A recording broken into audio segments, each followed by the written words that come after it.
1943 жылы мамыр айында Алматыдан 185 қыз майданға аттанған. Олардың ішінде 73 қазақ қыздары болған. Осы тұста Орал облысынан бір топ мұғалім әйелдер мен медицина қызметкерлері майданға аттанды. Дәрігер Роза Момынова, мұғалім Ағипа Кенжеғалиева, полиграфистер Ғалия Үмбеталиева мен Нәпия Дәулетқалиева, Қараоба орта мектебінің мұғалімі Майра Махатова, теміржолшы Жәмия Ғилажева, кинофикация қызметкері Ғарифа Рахметова және басқа да ондаған Жайық өңірінің қыздары соғыс басталғанда майданға өз еріктерімен аттанған алғашқы қарлығаштар болатын. Қазақстандық қыз-келіншектер қиыр солтүстікте де, Карелияның Омбы қарында да, Смоленск өңірінің қалың Ну орманында да, Қап тауларында, Қара теңіз жағалауында, Украина мен Белоруссия қалаларында, Мәскеу, Ленинград, Сталинград үшін болған шайқастарда батырлықтың, шабандылықтың, отанға шексіз берілгендіктің жарқын үлгілерін көрсетті. Ұлы Отан соғысы жылдары Қазақстан әйелдерін майданның әр тұсынан, әскери құрамалардың әр түрінен кездестіруге болатынды. Олардан ұшқыш та, танкист те, радист те, барлаушы да, партизан да шықты. Айталық, штурман гвардия лейтенанты Хиуаз Доспанова, ұшақтың механигі Дәмелі Жәкеева, зенитті артиллерия расчетінің командирі Ақлима Ақжолова, танкистер Жамал Байтасова, Күркен Тоқбергенова, Гүлжамиля Талқанбаева, пулеметші Жәмиля Бейсенбаева,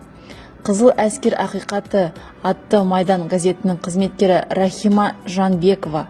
зенитші Ажар Оразғалиева, десантшылар Разия Сыздықова мен Қалзия Асанова, барлаушы Жәмиля Сәлімова, гвардиялық атқыштар дивизиясының сержанты Шағила Құсанова, әуе бақылаушылары Раушан Мазитова, Нұрғайын Хамитова, Бибідір Тылысбекова, майдан дәрігерлері Мәрия Сырлыбекова, Роза Момынова, Рәпия Мақашева, Мархаба Түкібаева, Гүләнда Түсіпжанова, майдандық медбикелер Сағындық Шыналиева, Сара Сатбаева, Амина Орынбасарова, Қызыл Крест комитетінің Флоренс Найтингель медалімен марапатталған лейтенант Разия Ысқақова, байланысшы Раиса Абдулина, авиамоторшы Ақима Ақжолова, бірінші және екінші дәрежелі даңқ орденінің иегері зеңбірекші Қалзия Асанова, аспазшы сержант Шәмшібану Әмірова, радист Шекер Ботаханова, зенитші Қантай Елубаева, барлаушы Рахила Ералина, байланысшы Алтынай Есболатова, әуе механигі Ұлы Абайдың шөбересі Ишағы Жағыпарова, зенитші Ажар Оразғалиева,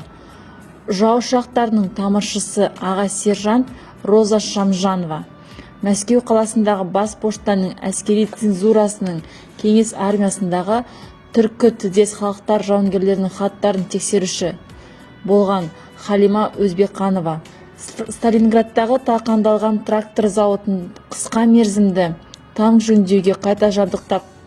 майданға танктер жөнелтуге атсалысқан 11 қазақ қыздарының бірі Жұмакүл Оңғарова, тағы сол сияқты көптеген қаһарман қазақ қыздары отан үшін жан қиярлықпен шайқасты.